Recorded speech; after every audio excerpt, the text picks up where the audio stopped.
Students, hello friends, welcome to Ashoka Online Academy. In the Ashoka Online Academy, we are seeing the daily current affairs as part of the daily current affairs program. Let us see the 16th September. Let us see the 16th September current affairs 2021 from the national newspapers and also the regional newspapers. Kindly follow these current affairs. Subscribe to the Ashoka Online Academy YouTube channel. You will get the notification. Follow the current affairs. Follow the other videos also. It will be very much useful for you for the Telangana State Public Service Commission Group 1 Prelims and Mains, Group 2, 3 and 4 exams. In fact, these current affairs are useful for all the competitive exams. Every day in each and every current affair topic totally for 30 minutes or 40 minutes, we can take some 30 questions. Understand that very clearly. So today we are going to discuss about the important topics like Youth Collab India. So what is this Youth Collab India? So let us understand that. Then after that, let us understand the Delhi Mumbai Expressway. Delhi Mumbai Expressway, it is the road, Delhi Mumbai Expressway. It has some importance. Okay, let us understand what is the importance about the Delhi Mumbai Expressway. Okay, then let us understand the latest defense exercise called as Exercise Peaceful Mission. So what is this Exercise Peaceful Mission? The defense exercise by armed forces. India participated in this, we will understand that. After that, we will understand the Shanghai Cooperation Organization. So what is this Shanghai Cooperation Organization? We will understand that. After that, we will try to understand the importance of the today. The importance of the today, that is the 16th September. That is the 16th September. So 16th September, it is called as the World Ozone Day. World Ozone Day. So what is this 16th September World Ozone Day? We will understand the importance of the World Ozone Day also. So just listen to this video till the end. You will get all this particular you will get all this information.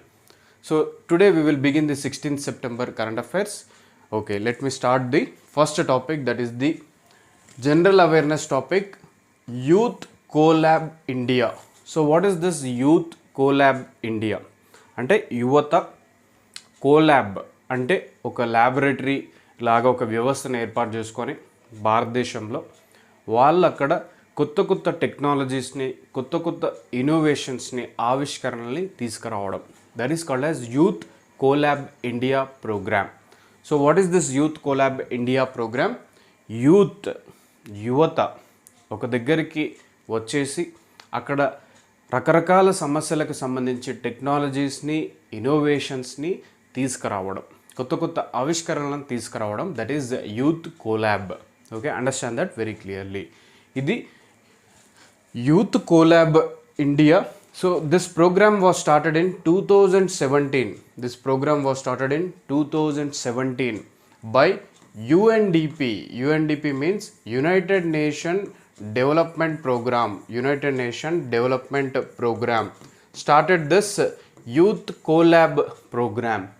Along with that, United Nation Development Program and City Foundation. So what is the City Foundation? It is a NGO. It is a NGO, okay, which is non-governmental organization. Both of them, they started the Youth Collab. Understand this very clearly. Youth Collab, it is a global level, ప్రపంచవ్యాప్తంగా ఉన్నటువంటి ఒక programme. అది ఏంటి అంటే ఎప్పుడు start చేశారు? 2017. ఎవరు start చేశారు? UNDP, United Nation Development Programme, ఐక్యరాజ్య సమితికి సంబంధించింది. And Citi Foundation NGO. దీని యొక్క ముఖ్య ఉద్దేశం ఏంటి?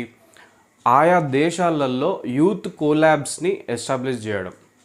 దానివల్ల ఏమవుతుందంటే యువత అందులోకి వచ్చేసి కొత్త కొత్త ఆవిష్కరణలు, కొత్త కొత్త టెక్నాలజీస్ని ముందుకు తీసుకెళ్లడం అనేది యూత్ కోలాబ్ యొక్క ముఖ్య ఉద్దేశం. Okay, understand that very clearly. No youth is involved to solve the emerging and existing problems at the global level. ప్రపంచవ్యాప్తంగా యూత్ని యూజ్ చేసుకొని లేదా వాళ్ళ యొక్క సహకారంతో ప్రాబ్లమ్స్ని సాల్వ్ చేయడం. ఫర్ ఎగ్జాంపుల్ ఎలాంటి ప్రాబ్లమ్స్? క్లైమేట్ చేంజ్, వాతావరణ మార్పులు, global warming, okay, and water pollution, okay, నీటి కాలుష్యం, ఎయిర్ పొల్యూషన్, ఓకే, వాయు కాలుష్యం. ఇటువంటి ప్రాబ్లమ్స్ని సాల్వ్ చేయడం కోసం ప్రపంచవ్యాప్తంగా యూత్ని అందరినీ ఒక దగ్గర తీసుకురావడం అండ్ వాళ్ళ ద్వారా కొత్త కొత్త ఆవిష్కరణలని, టెక్నాలజీస్ని తీసుకురావడం, that is youth collab. Okay, ఎప్పుడు మొదలైంది? 2017. ఎవరు స్టార్ట్ చేశారు? UNDP and Citi foundation. Youth is involve to solve the emerging and existing problems at the global level. Understand that very clearly. It is launched in India in 2019 by Niti Aayog and Atal Innovation Mission. ఇక్కడ జాగ్రత్తగా చూడండి points. Okay, ఇది ప్రపంచవ్యాప్తంగా 2017లో UNDP city foundation వాళ్ళు launch చేశారు. Same that is youth collab. This is called as youth collab. Youth Collab India started in India. Youth Collab India started in India in the year 2019 by Niti Aayog, National Institution for Transforming India, and the Atal Innovation Mission. Understand that very clearly. Niti Aayog, National Institution for Transforming India. It replaced the Planning Commission.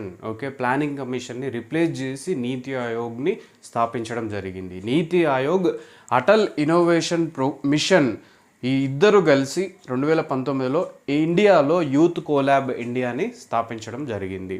Same అదే పని చేస్తుంది. యూత్ని ఒక దగ్గరికి తీసుకురావడం, వాళ్ళ ద్వారా టెక్నాలజీస్ని, ఇన్నోవేషన్స్ని okay పెంపొందించడం. ఎందు గురించి అంటే ఏవైనా సమస్యలు, మనకున్న సమస్యల్ని సాల్వ్ చేయడం కోసం. Okay, understand that very clearly. So it is launched in India 2019 by Niti Aayog, Atal innovation mission. Youth కోలాబ్ India called for solutions in the areas of education, mental health, gender equality, green economy, improving access. అంటే యూత్ కోలాబ్ ఇండియా ఈ programme కింద ఏం చేశారంటే, నిన్న central government ఒక వెబ్సైట్ని ఓపెన్ చేయడం జరిగింది. అందులో భాగంగా యూత్ని ఓకే ఇన్వైట్ చేశారు. మీరు ఇందులో అప్లై చేసుకోండి.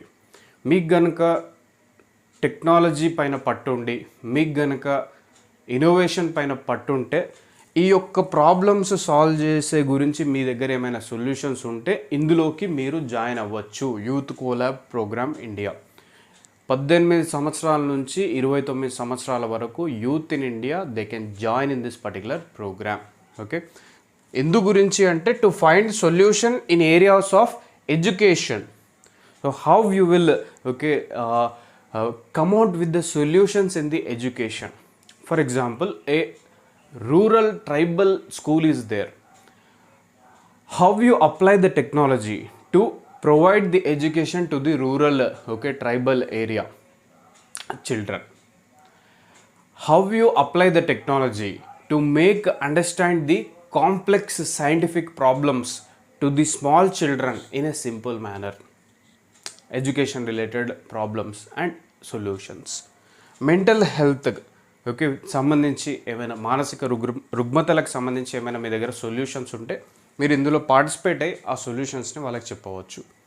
జెండర్ ఈక్వాలిటీ అంటే సమానత్వం, స్త్రీ పురుషుల మధ్య సమానత్వం తీసుకురావడం కోసం మీరు ఏం చేయగలరు, మీ దగ్గర ఏమైనా సొల్యూషన్స్ ఉన్నాయా, మీరు ఇందులో జాయిన్ అయ్యి వాళ్ళకి చెప్పవచ్చు. గ్రీన్ ఎకానమీ, మొత్తం మన భారతదేశ ఎకానమీని గ్రీన్ ఎకానమీగా ఎలా మలచవచ్చు అంటే రిన్యూవబుల్ ఎనర్జీకి వెళ్ళడం లేదా ఎలక్ట్రిక్ వెహికల్స్కి వెళ్ళడం, ఇలాంటివి సొల్యూషన్స్. ఇంప్రూవింగ్ యాక్సెస్, ఏ విధంగా మనం యాక్సెస్ని ఇంప్రూవ్ చేసుకోవచ్చు.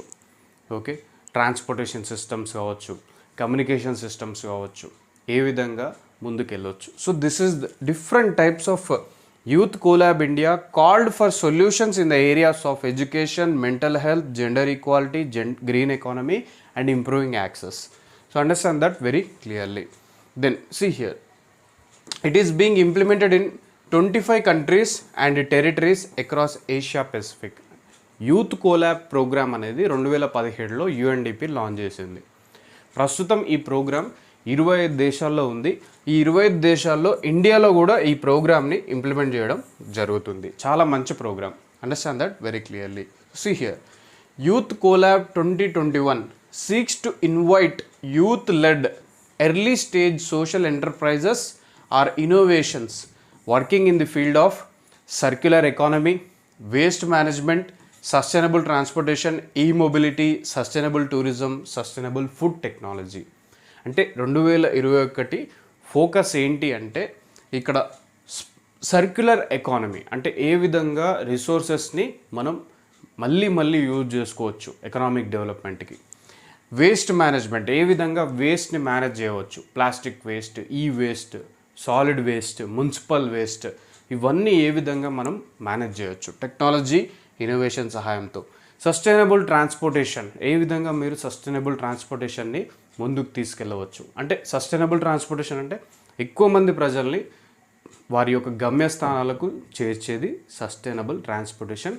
ఆ క్రమంలో తక్కువ కార్బన్ ఉద్గారాలను రిలీజ్ చేసే the sustainable transportation. Understand that very clearly. So this is the thing here. Then second topic, simple topic, prelims topic. Okay, infrastructure. ముఖ్యంగా ఇది రోడ్స్కి సంబంధించింది. ఏంటది? Delhi Mumbai expressway. Delhi Mumbai expressway. So what is this Delhi Mumbai expressway? It is infrastructure topic. Sub topic under that is roads related infrastructure topic. Delhi Mumbai expressway started in March 2019. March 2019లో start చేయడం జరిగింది ప్రధానమంత్రి. ఈ Delhi Mumbai express way అనేది సింపుల్గా ఇదొక road. కాకపోతే ఏంటంటే ఇది ఒక 8 lane రోడ్. ఇది ఒక 8 lane road. Okay, from Mumbai to Delhi. So Delhi is the national capital of India. Mumbai is the financial capital of India. Mumbai is the economic heart or the economic center for the India. Understand that very clearly. More than 20% of the India's GDP comes from the Mumbai city because of the different types of economic and financial services provided by this city. Okay, so Mumbai Delhi మధ్యలో 8 lane రోడ్డే Delhi Mumbai expressway. ఎప్పుడు start అయింది? March 2019. ఎన్ని కిలోమీటర్లు? 1380 kilometres. ఇది మీరు ఎగ్జామ్కి గుర్తుంచుకోవాలి. 1380 కిలోమీటర్స్. దెన్ ఎన్ని స్టేట్స్లో ఇది వెళ్తుంది? 6 స్టేట్స్ నుంచి ఈ ముంబై ఢిల్లీ ఎక్స్ప్రెస్ వే వెళ్తుంది అనమాట. 8 lines road. Delhi, Haryana, Rajasthan, Madhya Pradesh, Gujarat, Maharashtra. And ఈ 6 స్టేట్స్లో 1 2 3 4 5 6 ఇందులో గుజరాత్లో ఇది ఎక్కువ లెంత్ ఉంటుంది. The length is more in Gujarat. Around 430 kilometres length ఉంటుంది. 1380 కిలోమీటర్స్లో 430 కిలోమీటర్స్ గుజరాత్లోనే ఉంటుంది. Understand that very clearly. 6 states, 98,000 crore project.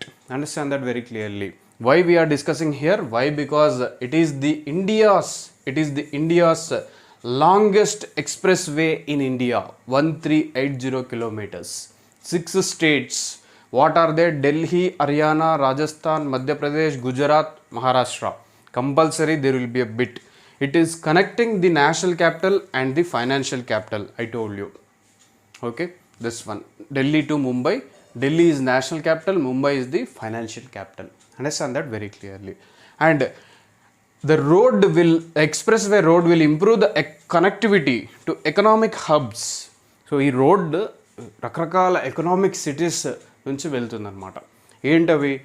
Jaipur in Rajasthan, Kishangarh Rajasthan. Jaipur is famous for tourism. It is having the UNESCO World Cultural Heritage Sites. Kishangarh in Rajasthan. Okay, Ajmer in Rajasthan, Ajmer Dargah.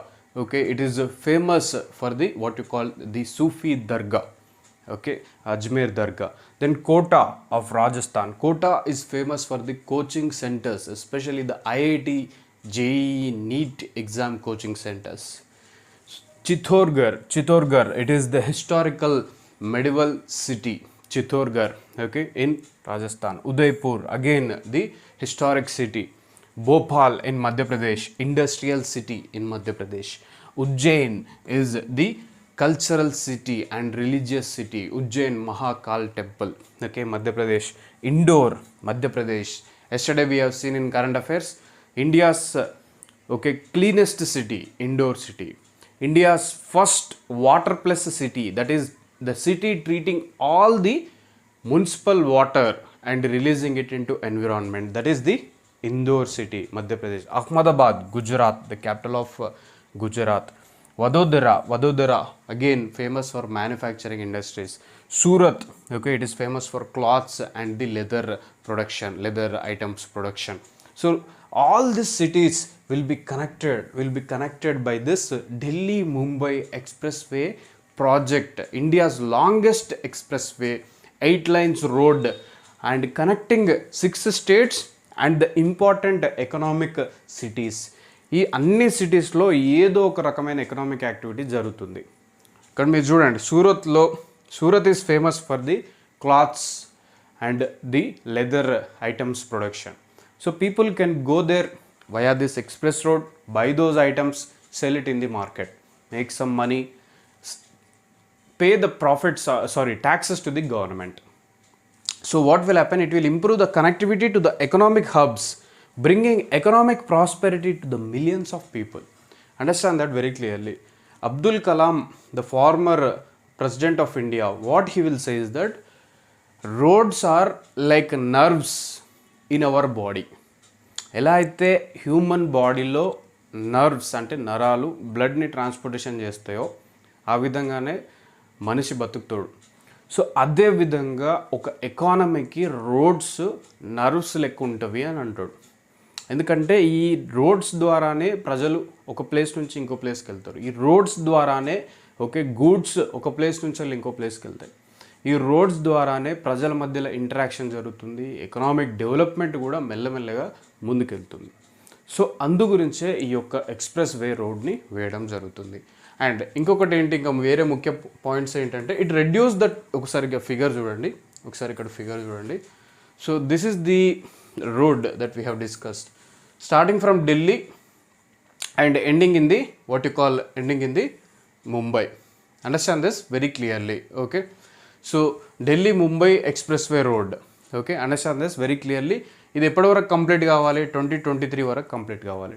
90,000 crore project. Maximum speed limit is 120 km/h. Understand that very clearly.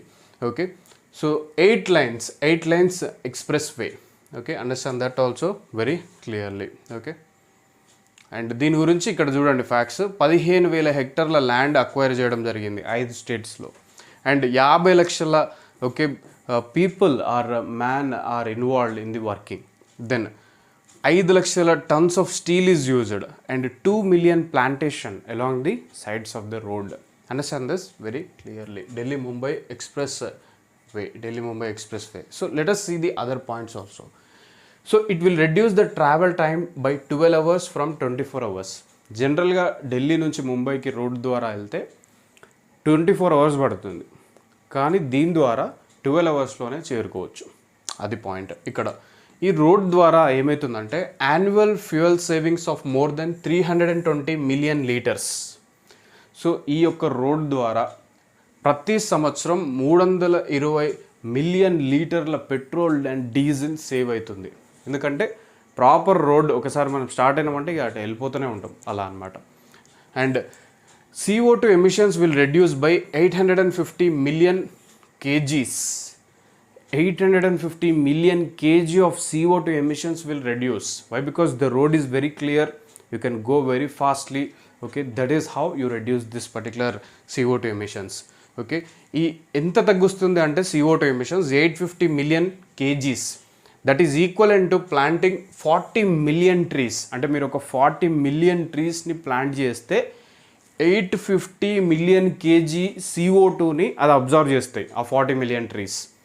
Same అంతే విధంగా ఇక్కడ 850 million kgs of CO2 ఎమిషన్స్ని తగ్గించడం జరుగుతుంది ఈ యొక్క road ద్వారా. ఇది ఒక అంచనా మాత్రమే, ఇదంతా ఒక అంచనా, estimation. Over 2 million trees to be planted along the highway as per the national highway of India commitment towards environment and conservation.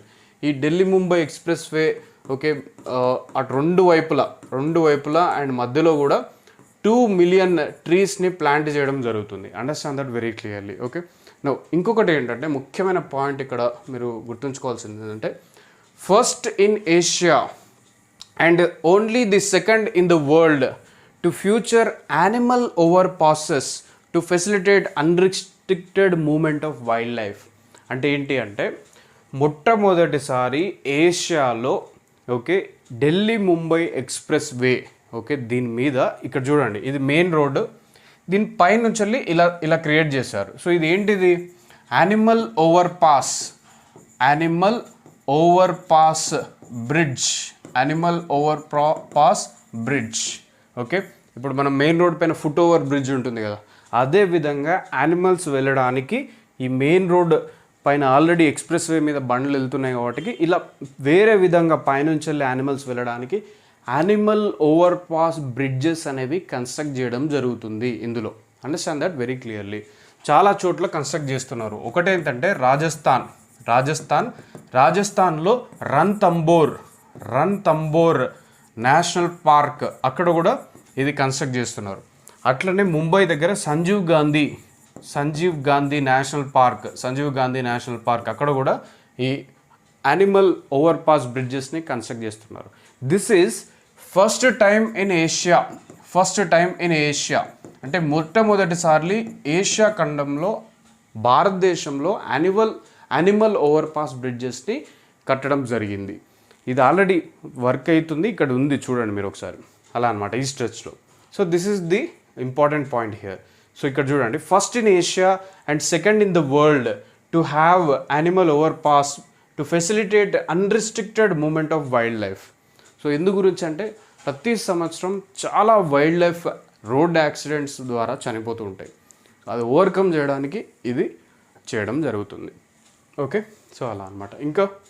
ఇంకేముంది ఇక్కడ చూడండి, ఇంకొకటి ఏంటంటే 2023 కల్లా కంప్లీట్ అవుతుంది. Okay, remember that also. And see here there will be tunnels also. For example, see here ఇక్కడ Delhi Mumbai express way ఇలా వెళ్తుంది, అర్థం చేసుకోండి. ఈ వెళ్ళే క్రమంలో మధ్యలో ఎక్కడైనా నేషనల్ పార్క్ లేదా టైగర్ రిజర్వ్ లేదా వైల్డ్ లైఫ్ శాంక్చురీ ఇలాంటివి వచ్చినాయి అనుకో, అప్పుడు ఏంటి పరిస్థితి మరి? అప్పుడు ఏంటంటే వీటిని ఈ నేషనల్ పార్క్స్ని, టైగర్ రిజర్వ్స్ని, వైల్డ్ లైఫ్ శాంక్చురీస్ని డిస్టర్బ్ చేయకుండా వీటి కింది నుంచి టనల్స్ ద్వారా రవాణా అనేది సాగుతుందన్నమాట. So see here one tunneling through the Mukundara sanctuary in Rajasthan without disturbing the endangered fauna in the region for 4 kilometers. Second 4 kilometer 8-lane tunnel in the Matheran eco sensitive zone in Maharashtra. అంటే ఏంటంటే ఎక్కడైతే వైల్డ్ లైఫ్ లేదా forest ఎక్కువగా ఉంటుందో అక్కడ మనకు ఈ యొక్క టనల్స్ ద్వారా వాటిని డిస్టర్బ్ చేయకుండా ఆ టనల్స్ నుంచి కింది నుంచి వెళ్ళి రవాణా వ్యవస్థ సాగే విధంగా కూడా ప్లాన్ చేశారనమాట. అంటే చూడండి మీరు భారతదేశం ఎలాంటి చర్యలు తీసుకుంటుంది వైల్డ్ లైఫ్ ప్రొటెక్షన్ గురించి. ఒక దగ్గరేమో ఓవర్ పాసెస్ పెడుతుంది, ఇంకో దగ్గరేమో ఓవర్ పాసెస్ వీలు కాకపోతే కింది నుంచి వెళ్ళి వెళ్తూ ఉంటుంది, టన్నెల్ ద్వారా రవాణా సాగిస్తూ ఉంటుంది. సో ఆ విధంగా 2 చోట్ల అండర్ గ్రౌండ్ టన్నెల్స్ ఉంటాయి. ఒకటేమో ముకుందరా శాంక్చురీ రాజస్థాన్, ఇంకొకటి ఏంటంటే మాథేరన్ ఎకో సెన్సిటివ్ జోన్ ఎక్కడుంది? మహారాష్ట్రలో ఉంది. Understand that very clearly. ఎప్పటివరకు ఈ ప్రాజెక్ట్ అయిపోతుంది? 2023. ఇక్కడ మీరు గుర్తుంచుకోవాల్సిన ముఖ్యమైన పాయింట్లు ఏంటంటే Delhi Mumbai express way how many kilometers? 1380 kilometers. How many states it will pass? 6 states. What are those states? Remember. Okay, then it is the longest expressway in India, connecting national capital and the financial capital. These are the cities through which it is passing. Indore, okay, Ajmer, Udaipur, Bhopal, Surat, Vadodara. Remember them. Then it will reduce the travel time between Delhi to Mumbai 12 hours. Okay, remember this. First in Asia to have animal overpasses on the roads. Okay, then understand these things also. When it will be completed? 2023 it will complete. Now next, exercise peaceful mission. So what is this? The topic is related to defense. So manam previous videos lo exercise cousined India Australia exercises ఇవన్నీ కూడా discuss చేయడం జరిగింది. మీరు ఒకసారి current affairs videos వెళ్ళి చూస్తే మీకు అర్థమవుతుంది. చాలా మంచి ఇన్ఫర్మేషన్ ప్రొవైడ్ చేయడం జరుగుతుంది. ఖచ్చితంగా రోజు ఇలా కొంత నేర్చుకుంటేనే మీరు ఎగ్జామ్స్లో సక్సెస్ అవ్వడం జరుగుతుంది. ఒకేసారి ఎగ్జామ్ నోటిఫికేషన్ పడ్డ తర్వాత నేను కూర్చొని విజేత కాంపిటీషన్ బుక్కులు చదువుతా, బట్టి కొట్టి చదువుతా అంటే అది కాదు. అవుతుందేమో కానీ 100% కాదు. అంటే 100 questions GK questions, current affairs questions ఉంటే మీకు అలా ది బెస్ట్ మార్క్స్ అయితే రావు. అలా చదివితే అలా కాకుండా మీరు రోజు కొంచెం చదువుతూ వెళ్తే కంపల్సరీ ఒక 1 ఇయర్లో మీరు you will become very confident in the current affairs. You can attempt any exam, there is no doubt about that. Now, exercise peaceful mission, defense related topic. What is this exercise peaceful mission? So తెలుగులో కూడా మీరు అలానే చదువుకోవాల్సి ఉంటుంది. Okay, international ఎక్సర్సైజ్కి తెలుగులో పేర్లు పెట్టరు.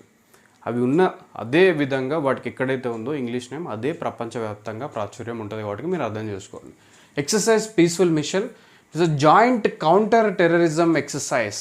Joint counter terrorism exercise multilateral exercise conducted biennially, అంటే once in 2 years.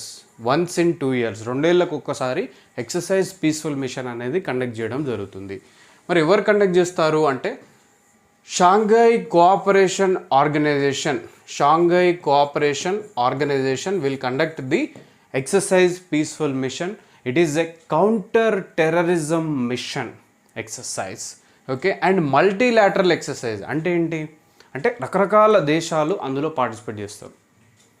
Joint counter terrorism exercise, again joint అంటే కలిసికట్టుగా వివిధ దేశాలు టెర్రరిజంని ఎదుర్కొనే ఎక్సర్సైజ్. ఒక టెర్రరిస్ట్ అటాక్ జరిగినప్పుడు ఏ విధంగా రెస్పాండ్ అవ్వాలి, ఏ విధంగా కమ్యూనికేట్ చేసుకోవాలి, ఏ విధంగా టెక్నాలజీస్ని ఉపయోగించుకోవాలి, ఏ విధంగా ప్లానింగ్ లేదా వ్యూహరచన చేయాలి, ఏ విధంగా ఆయా టెర్రరిస్ట్లకు సంబంధించిన సమాచారాన్ని తెలుసుకోవాలి అనేది జాయింట్ కౌంటర్ టెర్రరిజం ఎక్సర్సైజ్.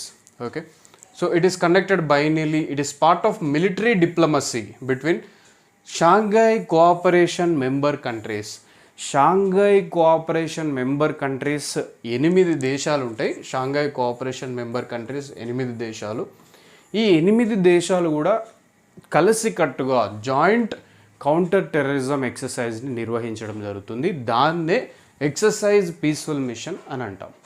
ఇది 2021లో రష్యాలో మొన్న జరిగింది. రష్యాలో జస్ట్ ఒక 2-3 days ముందు జరిగింది. కంప్లీట్ కూడా అయిపోయింది. ఇదేంటి అంటే 6th ఎడిషన్, 6వసారి ఈ యొక్క ఎక్సర్సైజ్ పీస్ఫుల్ మిషన్ 2021 సంవత్సరంలో రష్యాలో జరిగింది. Understand that very clearly. What is the aim of the exercise? Foster close relation between Shanghai Cooperation member countries, enhance abilities of the military leaders to command multinational military contingents. Exercise Peaceful Mission 2021 is a landmark event in military interaction and global cooperation to counter terrorism.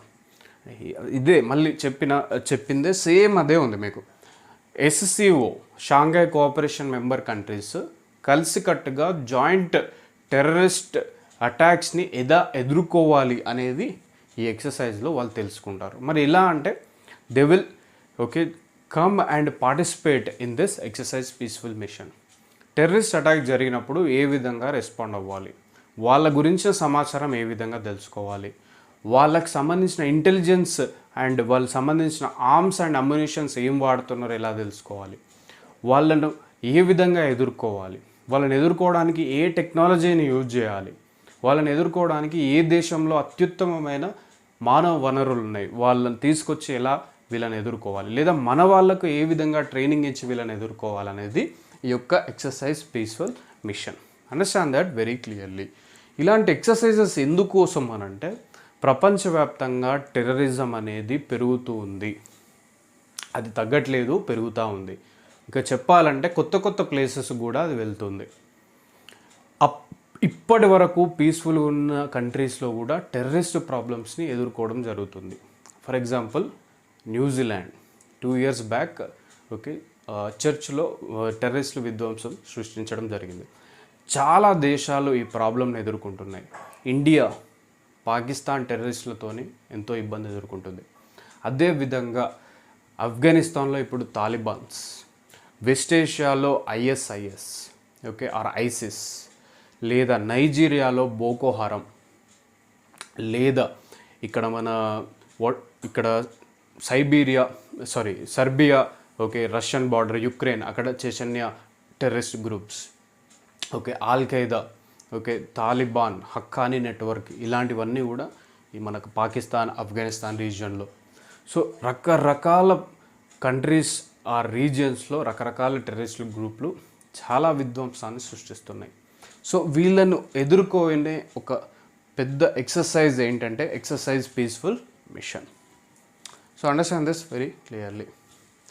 Then మరి exercise peaceful mission Shanghai cooperation organisation వాళ్ళు conduct చేస్తున్నాం అని చెప్పుకున్నాం కదా. మరి అసలు Shanghai cooperation organisation ఏంటి అనేది కూడా చూద్దాం. ఇక్కడ మీరు గుర్తుంచుకోవాల్సిన పాయింట్స్ ఏంటి ఎగ్జామ్స్కి అంటే, ఎక్సర్సైజ్ పీస్ఫుల్ మిషన్ ఎవరు కండక్ట్ చేస్తారు? Shanghai cooperation organisation. లేదా ఎక్సర్సైజ్ పీస్ఫుల్ మిషన్, ఓకే, 2 ఏళ్ళకు ఒకసారి, once in two years they will conduct. Okay, ఇది దేనికి సంబంధించింది? Counter terrorism exercise. Understand that very clear. లేదా 2021లో ఈ ఎక్సర్సైజ్ పీస్ఫుల్ మిషన్ ఎక్కడ జరిగింది అని అంటారు? రష్యాలో జరిగింది. 2021లో ఎన్నో edition of exercise peaceful mission conducted, 6th edition. Understand that very clearly. ఎవరు కండక్ట్ చేస్తారు? Shanghai cooperation organisation. ఇప్పుడు మనం షాంఘై కోఆపరేషన్ ఆర్గనైజేషన్ గురించి కూడా చూద్దాం కొంచెం. చూడండి, షాంఘై కోఆపరేషన్ ఆర్గనైజేషన్ ఇది ఎప్పుడు ఎస్టాబ్లిష్ అయింది? 15th June 2021. ఫస్ట్ మీటింగ్ ఎక్కడ జరిగింది? Shanghai city in China. Shanghai city, it is a coastal city in China. ఇక్కడ మ్యానుఫ్యాక్చరింగ్ ఇండస్ట్రీస్ చాలా ఎక్కువ సంఖ్యలో ఉంటాయి. Shanghai city, China. మరి ఇందులో ఎవరెవరు బాగా మెంబర్ కంట్రీస్ అంటే, చైనా ఉంది అప్పుడు 2021లో, కజకస్తాన్ ఉంది, కిర్గిజిస్తాన్, రష్యా ఉంది, తజికిస్తాన్, ఉజ్బెకిస్తాన్. అంటే 5 సెంట్రల్ ఏషియన్ కంట్రీస్లో తుర్క్మెనిస్తాన్ని మినహాయిస్తే మిగతా 4 central Asian countries, Tajikistan, Uzbekistan, Kazakhstan, Kyrgyzstan ఇందులో ఉన్నవి. ఎప్పుడు? 2021లో ఫామ్ అయినప్పుడు. వాటితో పాటు రష్యా, చైనా కూడా ఉంది. Shanghai cooperation organisation. కోఆపరేషన్ అంటే సహకారం, ఓకే, షాంఘై సహకార సంస్థ. ఇన్ జూలై 2005, ఇది 2001లో సమాచారం. 2005లో ఏం జరిగిందంటే, at Astana summit, Astana is the capital city, okay, in Astana city India, Iran and Pakistan వీళ్ళ ముగ్గురికి అబ్జర్వర్ స్టేటస్ని ఇవ్వడం జరిగింది. అంటే షాంఘై కోఆపరేషన్ ఆర్గనైజేషన్లో ఇండియాకి ఎప్పుడు అబ్జర్వర్ స్టేటస్ వచ్చింది? 2005లో వచ్చింది.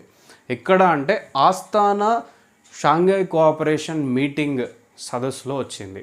ఇది మీరు కంపల్సరీ గుర్తుంచుకోవాలి. మనతో పాటు అబ్జర్వర్ స్టేటస్ ఎవరెవరికి వచ్చింది? ఇరాన్కి వచ్చింది, పాకిస్తాన్ కూడా వచ్చింది. ఎప్పుడు? 2005. చాలాసార్లు చాలా ఎగ్జామ్స్లో అడిగారు. ఇది గుర్తుపెట్టుకోండి. ఎప్పుడు మనకు ఇండియాకి Shanghai cooperation organisation observer status వచ్చింది? 2005. తర్వాత ఇక్కడ చూడండి, 2015, okay, Ufa summit. Ufa is a city in Russia. Ufa సమిట్లో Shanghai cooperation organisation decided to admit India and Pakistan as full time members. 2015లో షాంఘై కోఆపరేషన్ ఆర్గనైజేషన్లో ఫుల్ టైమ్ మెంబర్స్గా ఎవరెవరు join అయ్యారంటే ఇండియా అండ్ పాకిస్తాన్. ఇదే ఇండియా అండ్ పాకిస్తాన్ 2005లో observer countries of Shanghai cooperation organisation. Understand that. In June 2017, India and Pakistan officially joined as full-fledged members. Understand that very clearly. 2015లో ఒక నిర్ణయం తీసుకోవడం జరిగింది, ఇండియాని ఎస్సీఓ మెంబర్గా చేద్దాం, పాకిస్తాన్ ఎస్సీఓ మెంబర్గా చేద్దామని. కానీ అఫీషియల్గా ఎప్పుడు చేశారు? 2017లో. షాంఘై కోఆపరేషన్ ఆర్గనైజేషన్ సెక్రటేరియట్ ఎక్కడుంది? బీజింగ్లో ఉంది. మీరు ఎక్కడ కూడా మీరు కన్ఫ్యూజ్ అవ్వాల్సిన అవసరమే లేదు. ఇక్కడ మీరు చూడండి, అసలు ఎప్పుడు ఫామ్ అయింది షాంఘై కోఆపరేషన్ ఆర్గనైజేషన్? ఓకే, 2001లో. Understand that. ఇక్కడ నుంచి మొదటి 3 పాయింట్లు దీనికి సంబంధించింది. తర్వాత 2005లో ఇండియాకి అబ్జర్వర్ స్టేటస్ వచ్చింది. అబ్జర్వర్ స్టేటస్ ఇండియాకు వచ్చింది. ఇండియాతో పాటు పాకిస్తాన్, ఇరాన్కి కూడా వచ్చింది. తర్వాత 2015లో ఇండియాని ఫుల్ టైం మెంబర్గా తీసుకుందాము అని చెప్పేసి ఒక నిర్ణయం మాత్రమే తీసుకోవడం జరిగింది, ఒక డిసిజన్ మాత్రమే తీసుకోవడం జరిగింది. 2017లో India became a member, official member of Shanghai cooperation organisation. Its secretariat is in Beijing, not in Shanghai. Beijing is the capital city of what you call the China. There you have the Shanghai Secretariat. Understand that very clearly. Okay. Then ఇప్పుడు మరి ప్రస్తుతం కొద్దాం 2021లో పరిస్థితి ఏంది? Okay, 2021లో 8 దేశాలు Shanghai cooperation ఆర్గనైజేషన్లో భాగం. ఏంటవి?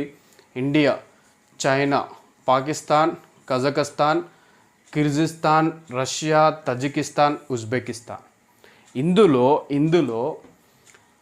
Founding members ఎవరు అంటాడు. ఫౌండింగ్ మెంబర్స్ ఎవరు ఇక్కడ?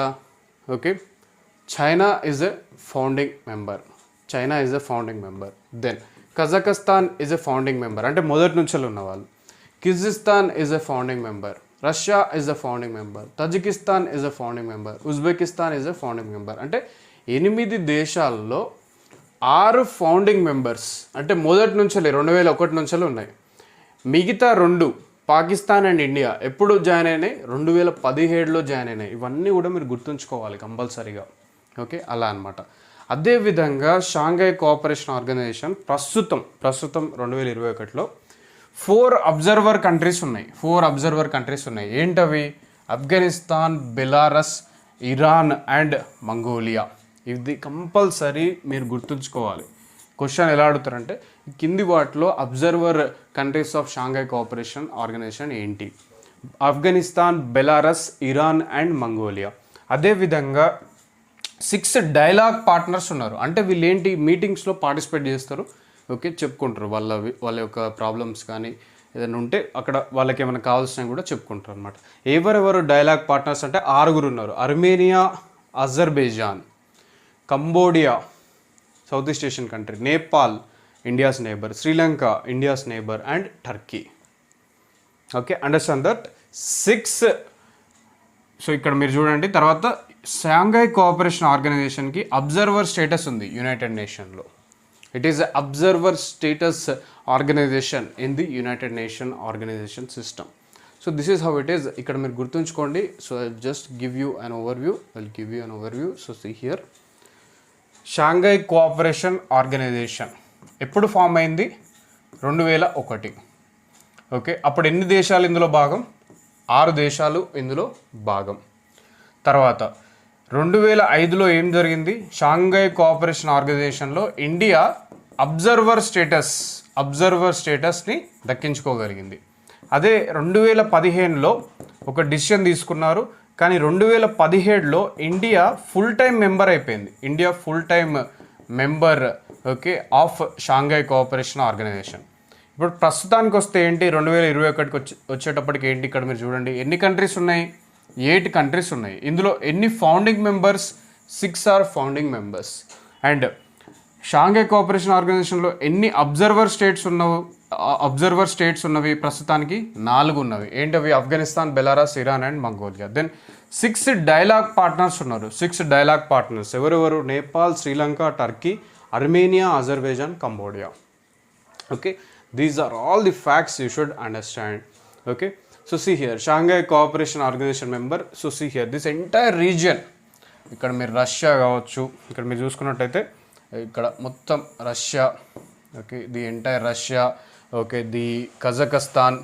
Okay, the Astana is the capital of Kazakhstan. Moscow is the capital of Russia. Beijing is the capital of China. Okay, Bishkek. Okay, ఇవన్నీ central Asian countries. Uzbekistan, Pakistan, okay, Tajikistan, Kyrgyzstan, India, Pakistan. So all these are part of the Shanghai cooperation organisation. Understand this very clearly. Okay, so today we discussed about Youth Collab India and Youth Collab program started in 2017 by UNDP. Delhi-Mumbai Expressway, the longest expressway in India. Exercise Peaceful Mission by Shanghai Cooperation Organization and the Shanghai Cooperation Organization. Now, today that is the September 16, today that is the 16th September, it is also called as World Ozone Day. World Ozone Day. So understand this very clearly. This is also called as International Day. దీనికి ఇంకొక పేరు ఏంటంటే international day for protection of ozone layer. International day for protection of ozone layer. ఇది మీరు గుర్తుంచుకోండి. Today 16th September world ozone day. ఈ world ozone day ఎప్పటి నుంచి వెళ్ళి మనం జరుపుకుంటున్నామంటే 1994 నుంచి జరుపుకోవడం జరుగుతుంది. అసలు ఫస్ట్ ఈ వరల్డ్ ఓజోన్ డే లేదా international day for protection of ozone layer ఎవరు దీన్ని అనౌన్స్ చేశారంటే యునైటెడ్ నేషన్ జనరల్ అసెంబ్లీ, ఐక్యరాజ్య సమితి జనరల్ అసెంబ్లీ 1994 నుంచి వెళ్ళి ఈ వరల్డ్ ఓజోన్ డే ప్రపంచవ్యాప్తంగా జరుపుకోవాలి అని చెప్పేసి ఒక నిర్ణయం తీసుకోవడం జరిగింది అన్నమాట. సో ఏంటి ఈ ఓజోన్ సంబంధించినది ఒకసారి చూద్దాం. సో సీ హియర్, ఇక్కడ మీరు క్లియర్గా అబ్జర్వ్ చేయండి. ఇప్పుడు ఇది భూమి, this is earth atmosphere divided into different layers. Troposphere, stratosphere, mesosphere, ionosphere, exosphere. So ఈ యొక్క ఎర్త్ అట్మాస్ఫియర్లో one of the layer is called as stratosphere. One of the layer is called as stratosphere. In this stratosphere you have what is called as ozone layer. ఈ స్ట్రాటోస్ఫియర్లో మనకు ozone layer అనేది ఉంటుందన్నమాట. మరి ఈ ozone లేయర్తోనే advantage ఏంటి అని అన్నప్పుడు ఇక్కడ మీరు అర్థం చేసుకోండి. Ozone layer is there in stratosphere of earth atmosphere. So ఇది ఏం చేస్తుందంటే you have the sun right. Sun ఉంది కదా, ఈ సన్ నుంచి వచ్చే అతి నీలోహిత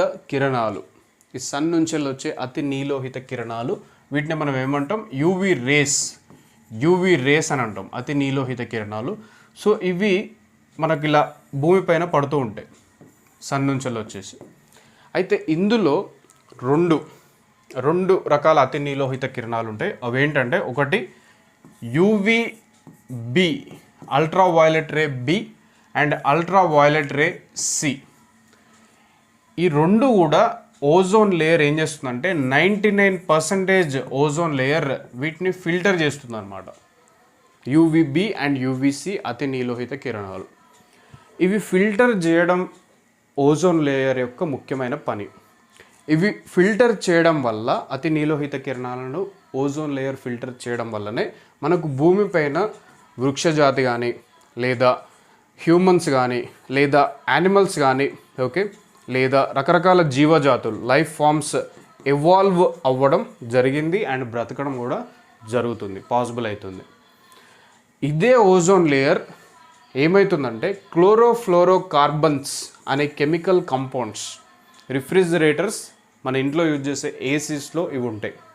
ఈ క్లోరోఫ్లోరోకార్బన్స్ ఇవి ఏం చేస్తున్నాయంటే ఈ ఓజోన్ లేయర్ని డిస్ట్రాయ్ చేస్తున్నాయి, డిసింటిగ్రేట్ చేస్తున్నాయి. దానివల్ల ఏమవుతుంది? ఈ యూవీబి, యూవీసి అతి నీలోహిత కిరణాలు అవన్నీ కూడా ఇదివరకు ఫిల్టర్ అయ్యేవి, అవి కాస్త వచ్చేసి ఇప్పుడు భూమిపైన పడుతున్నాయి. అంటే ఈ చెట్లపైన, మనుషులపైన, యానిమల్స్ పైన, ఇతర జీవజాతుల మీద పడుతూ ఉన్నాయి. పడితే ఏంటి మరి అంటే వాటి వల్ల ఈ యొక్క జాతులు క్యాన్సర్ వాట్ యు కాల్ వ్యాధితోని ఇబ్బంది పడే అవకాశం ఉంటుంది. సో ఇక్కడ ఏంటి, ఓజోన్ లేయర్ ఉండడం వల్ల మనకు రకరకాల జీవజాతులు అనేవి ఉద్భవించాయి అండ్ ఉంటున్నాయి కూడా, బ్రతుకుతున్నాయి.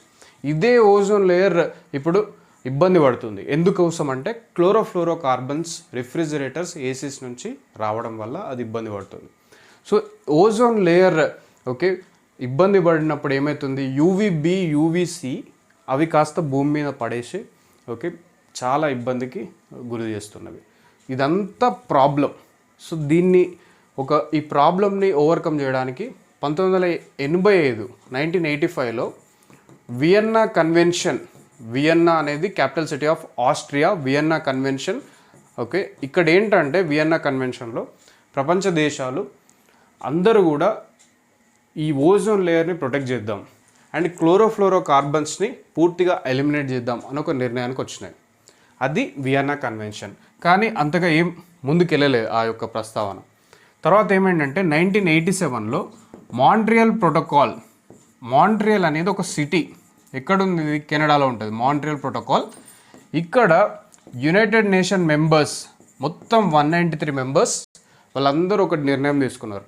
ఎట్టి పరిస్థితుల్లో క్లోరోఫ్లోరో కార్బన్స్ని పూర్తిగా మనం ఎలిమినేట్ చేయాలి. ఎందుకోసం అంటే ఓజోన్ లేయర్ ప్రొటెక్షన్ కోసం. ఈ ఓజోన్ లేయర్ని మనం కనుక ప్రొటెక్ట్ చేయకపోతే అతి నీలోహిత కిరణాలు యూవీబీ, యూవీసీ భూమి మీద పడడం వల్ల వృక్షజాతి కావచ్చు, మనుషులు కావచ్చు, యానిమల్స్ కావచ్చు, ఇంకా రకరకాల జీవజాతులు, సముద్రంలో ఉన్న జీవజాతులు కావచ్చు, అవి యూవీబీ, యూవీసీకి ఎక్స్పోజ్ అయినప్పుడు వాటి బాడీ లోపల సెల్స్ అనేవి డెస్ట్రాయ్ అవుతాయి. దానివల్ల క్యాన్సర్కి గురైపోయి చనిపోవడం జరుగుతుంది. సో కాబట్టి మాంట్రియల్ ప్రోటోకాల్లో అన్ని దేశాలు ఒక నిర్ణయానికి వచ్చినాయి. ఎట్టి పరిస్థితుల్లో క్లోరోఫ్లోరో కార్బన్స్ని మనం పూర్తిగా ఎలిమినేట్ చేయాలి అని చెప్పేసి వాళ్ళు ఒక డిసిషన్ తీసుకోవడం జరిగింది. ఈ మాంట్రియల్ ప్రోటోకాల్ ఎప్పుడు సైన్ చేశారంటే 15th September. It is signed in 15th September. And all United Nations member countries signed this Montreal Protocol in 1987. అందు గురించే ఈ 15th సెప్టెంబర్ని ఎప్పుడు 1994లో ఇంటర్నేషనల్ ఓజోన్ డే లేదా వరల్డ్ ఓజోన్ డే లేదా international day for protection of ozone లేయర్గా declare చేయడం జరిగింది. అంటే ఇక్కడ ఏంటంటే ఇదంతా ఎందుకు చెప్పాలంటే అసలు ఎందుకు ఈరోజు 16th, it is signed in 15th September. International ozone day next day 16th సెప్టెంబర్గా డిక్లేర్ చేయడం జరిగింది. ఎప్పటి నుంచి? 1994 నుంచి. ఓకే, సో ఇది 1994 నుంచి international ozone day 16th September ఎందుకు ఉంది అంటే ఇదంతా బ్యాక్గ్రౌండ్. సో అలా అనమాట. సో ఇది ఒకసారి మీరు పాజ్ చేసి చూడండి. అండ్ ఇక్కడ ఇవాళ ఈనాడు న్యూస్ పేపర్లో కూడా మీరు చూసినట్టయితే మనకు ఓజోన్ పైన ఒక ఆర్టికల్ కూడా వచ్చింది. సేమ్ అందులో కూడా ఇదే విషయం ఉంది. ఒకసారి చూడండి, మీకు అర్థమవుతుంది. So this is the today's current affairs. I tried to tell in both Telugu and English medium. So kindly follow them. It will be of very useful to you. Thank you very much. Okay, have a nice day.